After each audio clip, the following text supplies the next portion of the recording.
Hello out there in whitchermath land. This is take two. As you can tell, I started take one, everything was going great, and then I forgot the basic idea of diamond problems is that the product or the result of multiplying goes on top, and the sum or the result of adding goes on the bottom. So let me double check my work here. On number one, the brown was given when I set this up, and the blue is my work. Okay, so just as we go through this, I'm color coding everything I'm doing. So if I take x and y, the numbers on the sides, and multiply to get a product, I get negative 32 in this case. You could check that with your calculator. And if I add them, positive 4, and then I go left 8, which ends me up at negative 4 on a number line, for example. There's my sum on the bottom. So that one's okay. Which one did I screw up? Was it number 2? Let's see. Negative 2 times something is positive 8. And negative 2 times that same number, or plus that same number, is negative 6. So I ended up with negative 4 here for the sum on the bottom. Negative 2 and negative 4 makes negative 6. And now that I have the negative 4 there, I do a multiplication.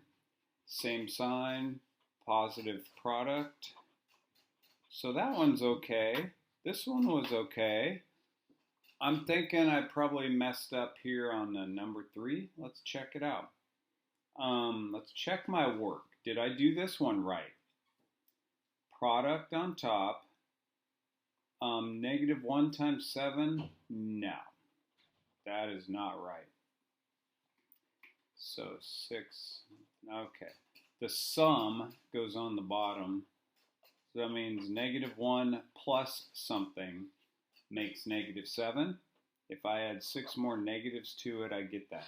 And now if I multiply, I get positive 6 on the top. Yahoo! Okay, now let's move on. Remember, we're multiplying to get the top. I'm not just telling you this, I'm reminding myself so I don't have to do a take 3. Okay, so we have two unknown numbers, and when I add them together, I get positive 5. Those same two numbers, if I multiply them, I should get negative 6. To get a negative product, I need one positive number, and I need one negative number. Well, I'm thinking if I go negative 6 times 1, that would give me negative 6 up there, right? Would it give me positive 5 on the bottom? No! So let's change the signs around. If I do opposite signs, I get the negative product on top, yay. And then if I start at negative 1, move 6 to the right, I get that. Boom! So follow the signs. Down to the bottom we go, number 5. If I'm going to add 3 and 8 tenths and 1 and 2 tenths, I'm going to get 5. That's my sum. And if I'm going to multiply, oh my goodness, do I need a calculator? Seriously? Oh my. Always have a calculator handy maybe for these when they're decimals and whatnot. 4, a little more than 4.5. I could not have done that mental math right now after all this time off. I don't know about you. Did you do it in your head? No, me neither, sorry. But we know it's right.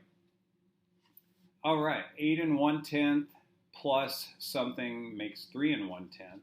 Well, to get a smaller number, I need to add a negative number. So I'm going to add negative 5. And now I'm going to calculator again. 8 times negative 5 is negative 40. I'm going to take a chance and do it in my head, because you get better at doing it in your head if you practice. But let's check it now. 8.1. Whoa, somebody liked one of my pictures. Wow. Thanks, Zach. Way to go. Now I'm all distracted. Times 5, 40.5, but it's negative. So there we go. Okay. Whoopsie, the sum. 3.4 plus 3.4. Here's how we could figure this out. If we're adding to get the bottom, we can subtract to get out of the bottom. And that's how I could get that 3.4, other than just smiling and crossing my fingers. Now here's the hard part. I need to multiply 3.4, or 3 4/10 is the right way to say it, right? Woo! How many of you got 11.56 in your head without showing any work? Right on! I knew you could do it. Okay, since this is the result of multiplying, to get out of it, I'm going to divide, because I had to multiply to get into it. So I'm going to go 9.6 divided by 3.2. That goes in there 3 times. And now, when I want to go this way and add, super easy, 6.2. Okay, so that's how we can deal with having one of the answers on the top and one of the numbers on the side. Have you had enough? Of course not. Here comes more. These are the ones you're wondering about, right? I knew it. We'll call this part 2. If you want to pause it and take a break because it's so intense that you can't handle it, then you should pause it and take a break and then just scroll back to the 7.5 minute mark for part 2. I'm going to change to red, an often misunderstood color. And remember, we're putting the product, which means the result of multiplying here. We're putting the sum, which is the result of adding there. Okay, 1/7 times negative 1/2. Since it's 1 times 1 across the top, I'm just going to go negative 1/14. Because when we multiply, remember, we just go straight across. And it doesn't matter if the sign is on the top, the middle, or the bottom. It means the same thing, boy. Okay. Since we had to add to get there, we need to subtract to get out of it. Whew! Ooh boy! So I'm going to go 3/2 minus 1/5, which if I get common denominators on the bottom, I can just multiply this one by 5. So it gives me, and this one by 2, 15/10 minus 1 times 2 is 2, 5 times 2 is 10, gives me 13/10, which I cannot simplify, so I'm going to go 13/10 right there. Then I'm going to multiply. What's 1 times 13? Yay! What is 5 times 10? Yeah, 40. Ha ha, just kidding. April Fools. 13/50. Okay, you can always check work with a calculator. You can comment or send me a message through the classroom. If I messed up, I do make a lot of mistakes. I hope you do too, because it's a sign of genius. Here we go. since I had to multiply to get that, I need to divide. In other words, how many 9/10ths fit into 9/5?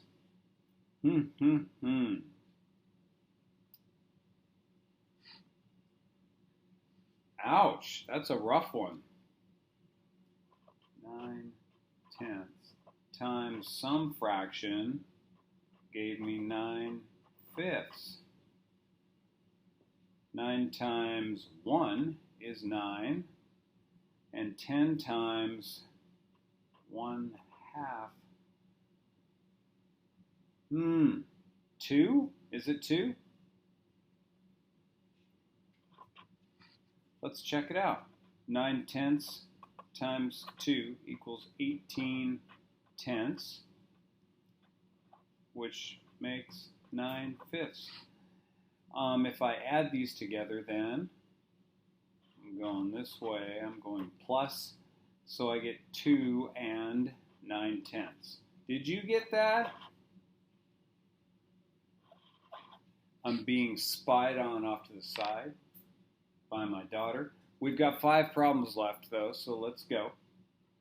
If I'm adding 1 to something and I'm ending up with 1 1/3, I must have added 1/3 to 1.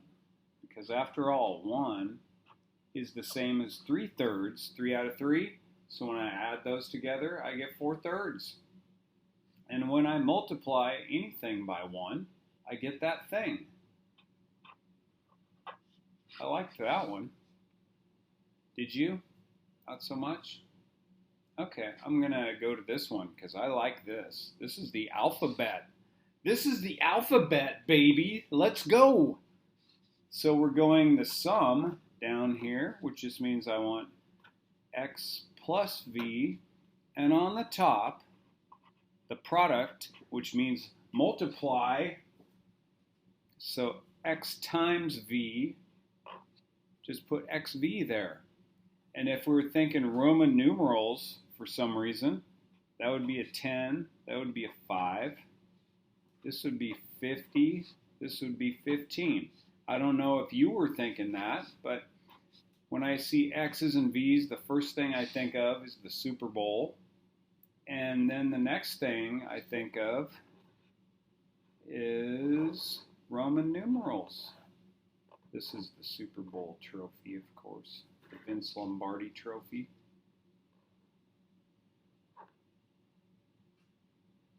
Right? You recognize that? Okay. A times A is A squared. A plus A is 2 of those. Am I moving too fast? Don't worry, you can watch it over and over again. Put it on loop. Something times 8b. Oh wait, I forgot again. The sum goes down here. Something plus 8b equals 2b. I think if I started at negative 6b and added 8b, I would end up at positive 2b. Let's use a number line to prove it. Negative 6b. We could just pretend the b's are not there and use numbers. There's a strategy. Woo! Get to 0 would take me 6. Get to 2 would take me 2 more. And 6 plus 2 is 8 last time I checked. But you know, it's been a long break. Let's check and see if 6 plus 2 is still 8. It still is! As many things are different now, some things are still comfortably the same. So negative 6 times 8, we do 48, and then we get that negative sign in there. And finally, finalmente, sum 3 of those and 4 of those makes 7 of those. 3 times 4 is 12, and as we know from back here, a times a is a squared. There they are again. And we're done. That's the answer key for today's work, we used a variety of strategies. We used inverse operations, meaning if we multiplied to get somewhere, we divided to get out of it. We used mental math. We used our knowledge of signs. We used a number line. And of course, we used our knowledge of football. All right. We'll see you next time. I hope you had as much fun watching that as I did making it. I think I had more fun, but thanks for joining me, and it's good to see you again. Yes, I can see you. Bye.